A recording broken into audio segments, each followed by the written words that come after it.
Our third and final story today is our empowered birth story at the birth center at UCSD Medical Center, and that is Heather Raschke.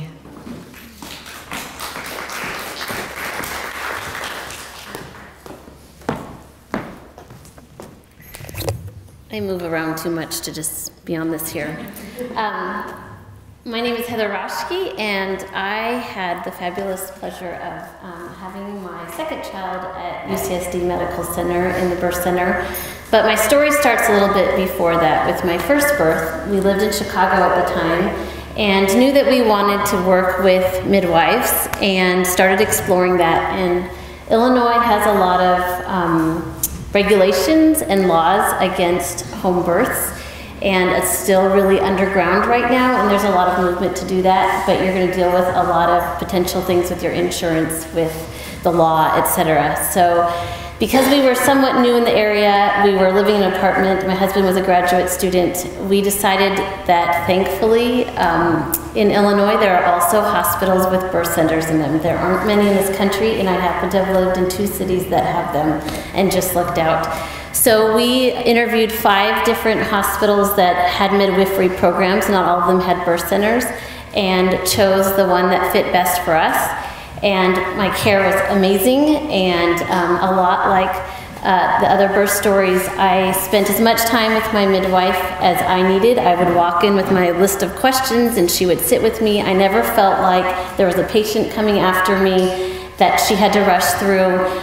She even made me journal on what my nutrition was and corrected me and chastised me a few times and got me on the right direction of where I needed to be, and I was teaching full time, so that was just wonderful. So we knew we wanted a similar experience. With that birth, my son came 5 weeks early for no reason. They still don't know why. He was perfectly healthy, but he was in the NICU because my water broke and he had some pneumonia. So he had to have some antibiotics, and that was it. But he had to stay there for 8 days. In fact, my midwife was shocked when she saw me in there, like, "What are you doing here?" I said, "I have my baby." And she's like, "What?" So obviously she didn't help in the delivery. And because of that, we watched the business of being born between our 2 pregnancies, and I was like, let's do a home birth. We're in California, we're in San Diego. And my husband was like, he was in the NICU, what are you thinking? And I thought, okay, he clearly was not comfortable with this. And so UCSD with the birth center seemed like a really good mix for us. So my goal and focus was I'm going to deliver in the birth center. If it kills me, I'm not going to labor and delivery like I did the first time. That's what I'm going to do. So I made sure that that was happening. We tried hypnobirthing with our first birth and only got to have 2 sessions, and then he came. So I was able to be calm into triage, and then I had no clue what was happening, and I just kind of went through it and had the natural birth, but it was a little bit long and I was a little bit clueless. So we went with Cindy Unger here in San Diego, and she actually works in Chicago and in San Diego. And so she knew where I took my hypnobirthing classes, she knew the hospital that I birthed in. It just was a perfect match for my husband and I. So as we're going along, I continually saw my midwife, Jennifer, and we would laugh, and usually I'd walk in with a few questions this time, and we'd joke around and we'd figure things out. And a few weeks before the birth, she said, "You know, the baby hasn't turned yet." I don't know what week it was baby number 2, I kind of lose that. And she said, "I'm not worried yet, we're not in that zone, but it's something you might want to think about." Well, I'm a type A personality, so I was like, okay, baby hasn't turned, we need to get her turned, what are we going to do?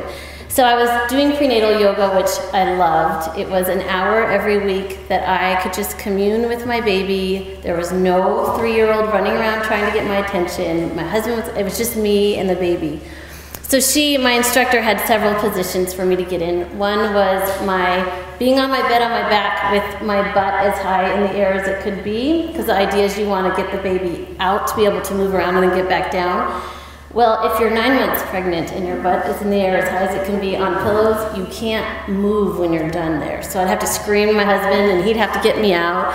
And then my midwife, Jennifer, suggested, okay, and I actually did this, getting on a ironing board upside down. You're getting the same idea, but then you have more support. Sounds scary, actually was much better than the pillows underneath the bed.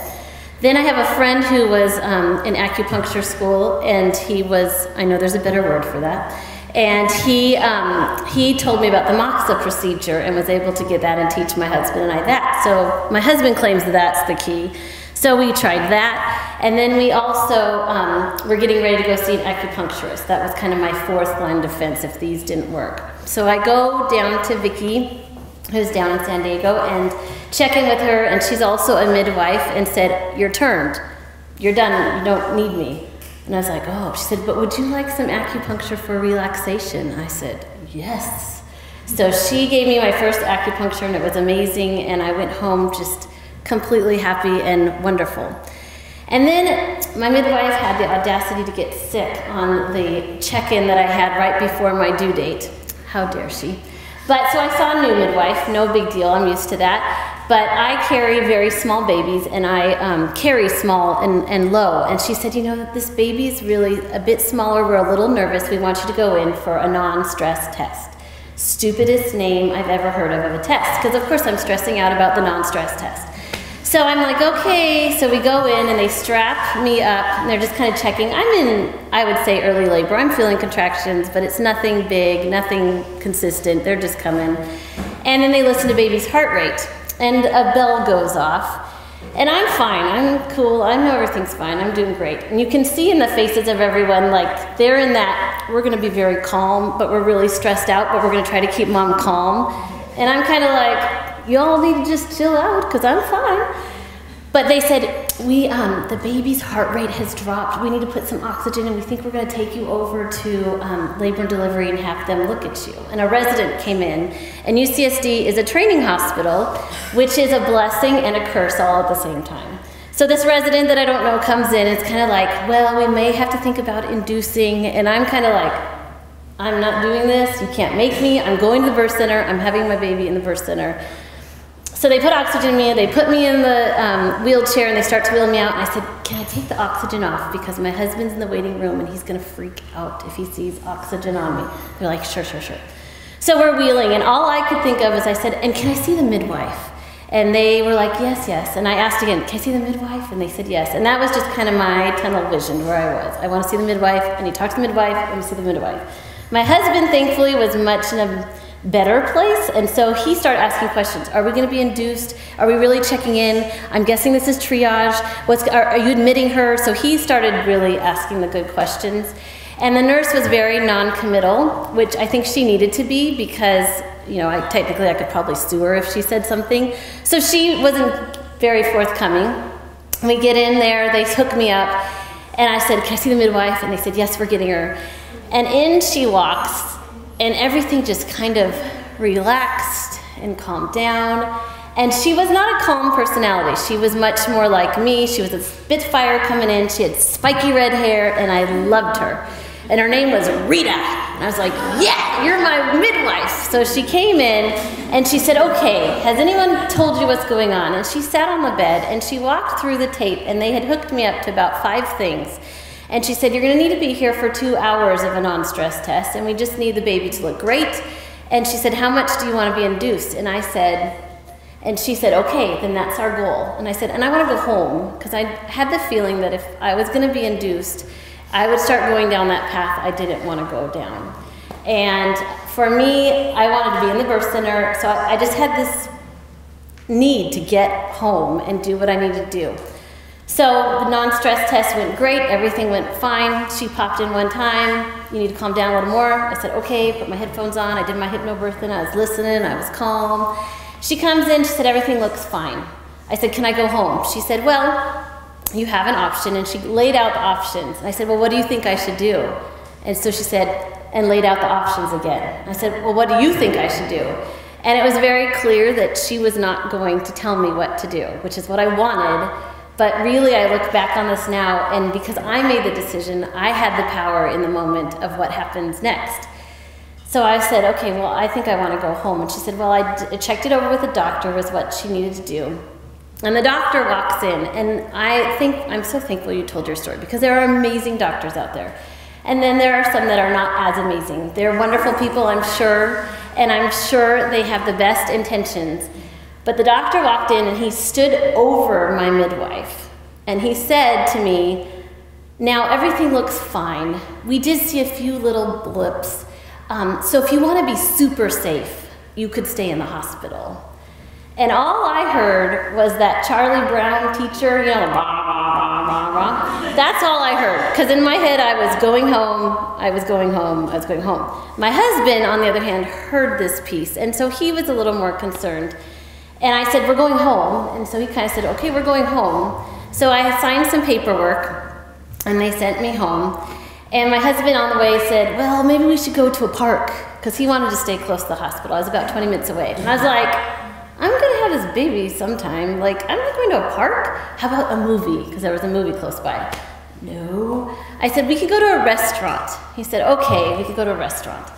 And then at the restaurant, I was like, I just want to go home. So we got the food, came home. My mom was home with her friend, and thankfully my 3-year-old was taking a nap. So he didn't even know we had come home. So I ate lunch, and I thought, you know, this baby's coming in the next day or two, I can tell. So I thought, I need to rest, I need to try to just relax, etc. And I went to go lay down, and the contractions were really bothersome now. I'm paying attention to them, I'm noticing them. They're starting to come consistent. I thought, well, I'll start writing, paying attention. And they were 6 minutes apart. So I thought, okay, I put on my hypnobirthing. And for me, I think what really worked through my labor was I had practiced the hypnobirthing pieces a lot before, at least 5 times a week, if not more, in the evening after my son was asleep. I would just kind of go through my mantras. And for me, it wasn't the visualization that worked as much, it was a lot of the kinesthetics, just focusing on relaxing the different parts of my body. So that's what I did. And then I would just breathe as a contraction came, and then focus, and then breathe. And then they got to the point where I couldn't write down the contractions anymore. So I called in my mom's friend, who was a little on the nervous side. And so she saw that they were, I don't know, 5 minutes apart now. And she's like, she ran out of the room and went to get my husband, you need to go to the hospital right now. So he comes in, and he's taking them, and he said, they're 5 minutes. And I said, okay, you know, I'll call the midwife. So they called the midwife, and we waited about 20 minutes to get the call back, and my husband says, she's to call us back. I said, well, why don't you call again? And so he calls again, he's like, that's it, we're going. I wasn't aware, I was in my zone, I was kind of oblivious to what's going on, but I did hear that my son had woken up at that point. And I thought in my head, I don't want him to see me in pain or upset or anything, so I said, I have to wait till the contraction ends and then I can walk out. Why I had to have a happy face, I don't know, but that was where I was. So I walked out with my happy face, and you know, we're going to have a baby, this is great, and got in the car. And I'm a very internal birther, so even with my son, I was very active moving around, but it's all kind of here. I need my husband there, I need to know he's there, and I can grab him or he can touch me, but I kind of just stay within myself. So in the car, all my mom and my husband could see was, and what I didn't realize was I had done all my active labor in my room. I didn't realize where I was. And I was transitioning in the car. And I transitioned with both my kids the same way. So for me, I'm moving from the phase of active labor, getting ready to the pushing phase. And when I transition, I think, I can't do this anymore. I can't do this. Give me drugs. Get me out of here. This is not going to happen. So I'm in the car, and in my head, I'm thinking, hypnobirthing sucks. This all sucks. I can't do this for 2 more hours. I'm going to the hospital, and now I'm going to have to birth and be in active labor even more. I can't do this, is what's in my head. Outside, all they could see was, But the piece that kept also going through my head to combat the other voice was my sister, who had just had her first baby 6 months ago and had said to me, you can do anything for 24 hours. I can do anything for 24 hours. And I don't know why that stuck in my head, but that was the other mantra that kept going through my head. I can do anything for 24 hours. I can do anything for 24 hours. So that was the other voice. When we pulled up to UCSD, they have these fabulous attendants that are in these, they must be valet too, but they will grab your bags, they'll get what you need. Those poor people, I just like ignored them and kept walking. I didn't even say goodbye to my mom. I was in between contractions, and all I had in my head was walk as far as you can until the next contraction hits. So I got into the lobby, and then the next one hit. So I grabbed onto the windowsill and my way through it, and then I had to go to the bathroom. So I run in, not that any of you are experiencing that lately, but I run into the elevator, get up to the elevator, and just grab the first person I could see and was like, I need to go to the bathroom. So they were starting to show me the bathroom, and I hear this lovely voice of my nurse, Cheryl, say, are you Heather? And I said, yes. Oh, why don't you use the bathroom in your room? And I said, okay. So she gets me into the bathroom, and I get into the bathroom, and I feel the urge to push. And I'm kind of like, okay, so I pushed, and my water broke. And I actually think I did a service to the nurses because I broke my water in the toilet like any type A personality would. I didn't make a mess. There wasn't a lot to clean up. It was all there in the toilet for them. But then I also realized, like, I'm feeling the urge to push. Like, I want to push this baby out. And I walk out, and I'm sure Cheryl's wonderful, and I've worked with her since. She's looking at me like, this woman's going to have a baby right now. And so she says to me, try not to push right now, Heather. And I'm looking at her like, and I have kind of this facade that I have with authority figures where I just smile, like the doctor that was over. I just smiled at him, and in my head, I'm like, forget you, I'm not doing that. But I'm just smiling.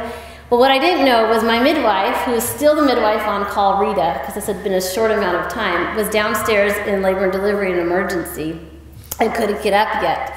And Cheryl's thinking they had nothing set out. They're expecting this mom to walk in and have at least an hour or so. So nothing's laid out. There's no table, the great table that comes in when you know you're close to the birth. None of that's there.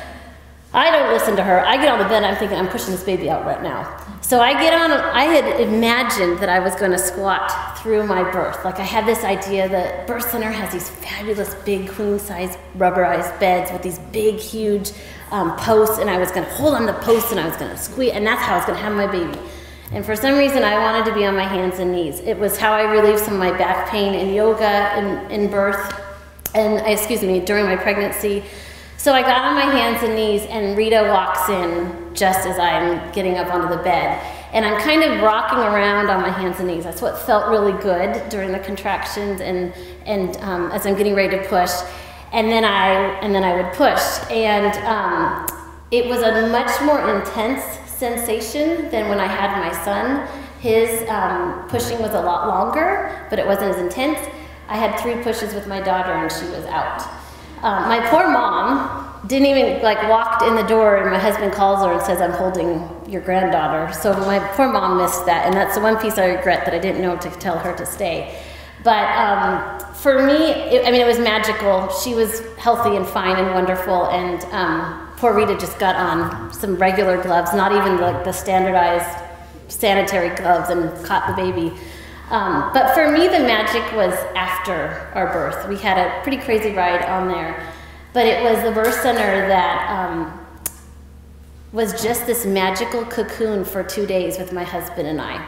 We had a 3-year-old at home, and I love him to death, but he's a 3-year-old boy, and now he's in kindergarten, as you can see from my paper there. And he walked in with my parents, got to see the baby. He cared more about the birth ball, really, than the baby. And then walked out. And then for the next day or so, we were taken care of. We were in the same bed together. I didn't have to worry about my house. And for me, I realized I had assumed that if I ever had a third, which is not the plan, Mom, it's not the plan.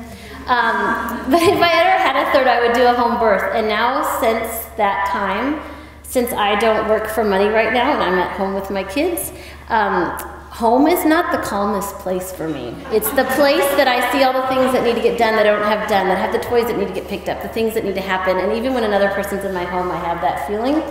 So for me, the birth center really gave me that space. And it was the only time that my husband and I had that chance to bond with that little baby without anything else. It was just the 3 of us for those 2 days.